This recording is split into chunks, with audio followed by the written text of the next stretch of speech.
Gusto mo bang tumaas yung talon mo at the same time mag-grow yung legs mo? So kaya mga pare, meron ako isa sa inyo bibigay na workout na galing sa dungeon. Okay? Pero bago tayo magsimula dyan, is syempre, follow nyo muna yung ating TikTok channel dyan.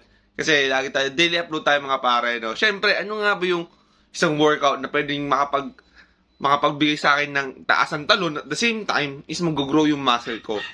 Una-una dyan is yung jump squat mga pare. Sobrang ganda nito mga pare, di ba? Kasi ang jump squat mga pare, tinutulungan ka nito para makapag-build ng muscle at the same time para tumaas yung talon mo. Especially kung athlete ka, for example, sport mo is basketball, football, or kahit boxing, sobrang halaga nito mga pare. Kaya sa mga nag-skip ng legs dyan, magbago na kayo, 2024 na kayo, don't skip legs day mga pare. Sobrang importante niya kasi ang legs natin is sa mga pundasyon ng katawan natin.